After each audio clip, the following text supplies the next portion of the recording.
Hey guys, what's up? I am GojiFan98's and welcome back for another new video for today. Today I am going to continue on for the next episode of GojiFan98's Godzilla-Thon. Today, we'll be taking a look at the 14 entrants in the Godzilla franchise with Godzilla vs. Mechagodzilla 1974, which is my all-time favorite movie. And I always enjoyed this movie because it was the best film ever. Now let's talk about its history on Godzilla vs. Mechagodzilla. My opinion about this movie, it's one of the best and I really enjoy it. Now let's begin of its history. After Godzilla vs. Megalon was a box office bomb in Japan, Toho decided to come up immediately to work on it in the next movie. And so, our other idea was originally going to be before it was ended up become Godzilla vs. Mechagodzilla. As one of the ideas I will really love to see is Giant Monsters Converge on Okinawa, Showdown In Zanpamisaki, where I have to pick Godzilla, Mothra and Anguirus team up to fight against a mechanical monster called Garugan. But unfortunately this concept never came to pass, but another script was submitted to Toho, was called Showdown In Zanpamisaki, Godzilla vs. Mechagodzilla, where Godzilla and Anguirus team up with a new monster called King Balgan to fight against Mechagodzilla and Gigan. Unfortunately, this script was become altered to replace Gigan since he was killed at the hands of Zone Fighter in 1973's Zone Fighter show, while King Balgan was later be reworked to become King Caesar, and while Anguirus was moved from the final battle to the beginning of the movie in order to fight fake Godzilla for the final product. Now, according to myth, started in the Godzilla fanboard, started in 2000, said that Garugan was supposed to be going to make an appearance in that movie in Godzilla vs. Mechagodzilla. But there was no official mention about Garugan to make an appearance, but that was the reason why, because Anguirus had an underground burrow ability. But there was no mention about Garugan, but according to John May's book, The Lost Film, there was supposed to be a monster King Balgan has original name was almost closer to Garugan. So this is the last time we ever seen Anguirus. But according to the suit actor who portrays Anguirus, who also portrays King Caesar, as the Anguirus suit was so rotten and sticky and falling apart inside, and he also had able to use baby powder in order to attempt to use it. But the Anguirus suit is actually the same costume as what we know before from Destroy All Monsters, but his fangs have removed, and the suit's horn was worn down. And this is the last time we've ever seen Anguirus until he comes back about 30 years later in 2004. But they did not kill off Anguirus. But during that fight with fake Godzilla, Anguirus knows that Godzilla came out of Mount Fuji was actually an imposter, while the humans were fooled by the disguise. But during the battle, Anguirus managed to scrape off some of Godzilla's flesh, revealed there was a metal underneath, and they took one of the fatality move of King Kong's move, where he broke the dinosaur's jaw open. Well, the fake Godzilla did the same thing to Anguirus. But Anguirus survived. He managed to retreat and call out the real Godzilla for help. But later, until in 1999, set in Destroy All Monsters, his jaw was completely healed. Sometimes it takes forever to heal like that. The Godzilla's design is a similar costume for the last one in Megalon, but they actually modified it, and they pushed the eye of the suit to make Godzilla more meaner than he is before. The movie Godzilla vs. Mechagodzilla was directed by the returned director Jun Fukuda, and this is his final time he ever directed a movie. And Masaru Sato finally returned to score in the film for the first time since Son of Godzilla. King Caesar's roar was actually used as King Kong's roar. Follow after Toho's contact with Kong was expired after King Kong escapes in 1967. The Toho's King Kong's roar was ended up being used for multiple kaiju long after Toho's is no longer a rights for the character. And so, I like Mechagodzilla's design. He looks pretty impressive. He's got a lot of firepower. He has finger missiles, toe missiles, knee missiles, and he has also have fire laser out of his eye, including he has a defense nail barrier created a force field when he's spinning his head around. Also, he can turn his head around whenever, if any of his enemy comes right behind him.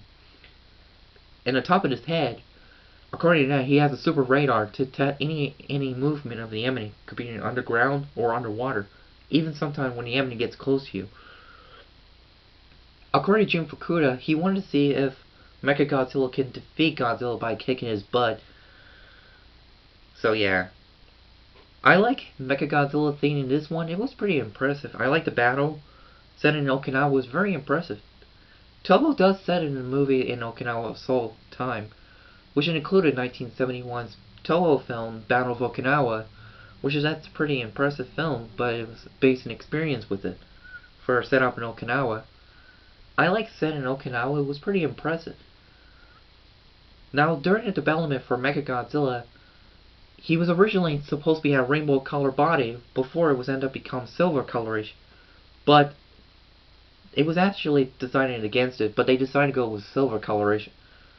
Mechagodzilla's concept designed by Akihiko Anguirus, who stayed inside Tomoyuki Tanaka's room in Toho Studio for 3 to 4 days in order to create the design. But the design of Mechagodzilla was very impressive. I really love everything, including had an initial on his arm, MG on his arm.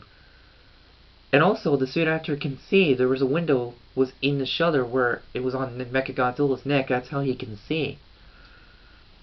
And I really like the way they construct the suit to make an upper half so the suit actor can get in, and the other half goes into when he gets after he gets in the leg area, which that's very easier for him to operate. King Caesar's design was very impressive, based off of mythologies of Okinawa, Shisha. He's kind of like a lion god, but everybody loves him so much, including my mother. She loves King Caesar. To her, King Caesar is a puppy dog.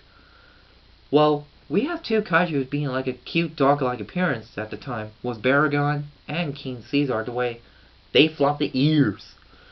Yeah, the way their ear goes up, they're kind of being like cute dog-like appearance. Well, to me, I really love King Caesar. Caesar was my favorite monster. King Caesar will return in the Godzilla franchise till 30 years later in Godzilla Final War, but I'll save it when I get there. And also for Fake Godzilla, according to Teruyoshi Nakano, they switched into two different Fake Godzilla. Well, they're using two suits for Fake Godzilla's appearance. The first suit was used for a modified Meguro Goji suit, which will later be used for a real Godzilla for the rest of the entire movie. While the second suit had a similar body design, but it's got a different head with sinister face. Now, according to Teruyoshi Nakano, he wanted to make it to children to confuse them if there's something off about Godzilla. I like Fake Godzilla so much. He was very impressive. Even if it was Mechagodzilla in disguise. Everybody really loved that design of Fake Godzilla with the sinister face, like evil face. But this suit of Fake Godzilla suit will later be used again in the next Godzilla film later, but I'll save it when I get there. And the movie had featured return of veteran Godzilla actors, Akihiko Hirata, who hadn't been in the Godzilla film since Son of Godzilla, and as well, Hiroshi Kazumi also returned in the Godzilla franchise, who hadn't been in the film since Ghidorah the Three-Headed Monster 10 years back. And Kenji Sahara, he made a cameo appearance as he's playing as a ship captain, who gave the real King Caesar statue inside of the box to our main characters. We haven't seen that guy since Son of Godzilla as well. Wait. I meant his last scene in the Godzilla film was in All Monsters Attack. It was nice to have Kenji Sahara to return, but he will make an appearance one last show of Godzilla film to appearance in the next film later, until he comes back in the Godzilla film in the 90s, but I will get there. But I kind of feel sorry for Anguirus after he gets beat up so bad with Mechagodzilla's brutal hand-to-hand combat. Then it shows demonstration what he did to Anguirus by breaking his jaw. So that's kind of sad for Anguirus. And I really am feel sorry for him. Anyway, it also featured Kazuma Ayama, who also appears in Zone Fighter TV series. He reunited with Jim Fukuda for the first time ever since. Yes, if you guys remember, in the description of my review of Godzilla vs. Megalon, that Zone Fighter was actually part of a Showa timeline where it was connected to where Zone Fighter took place after Megalon before the events for Godzilla vs. Mechagodzilla. So yeah, it was nice to have Kazuma Ayama to make an appearance until he makes one last movie to make an appearance in next year, Toho's film, High Seas Hijacky plays the communicator ship on the oil ship, which is, he's really easy to find him. Because he's only in the radio room. That's all you can see him. So, Mechagodzilla was becoming a member of Toho's Big Fives, and Mechagodzilla will come back in the next film later. Well, that's all I have to say for Godzilla vs. Mechagodzilla. Stay tuned to the next episode. I'll reveal the final entrance in the Showa Godzilla series with Terror of Mechagodzilla. Stay tuned. Bye.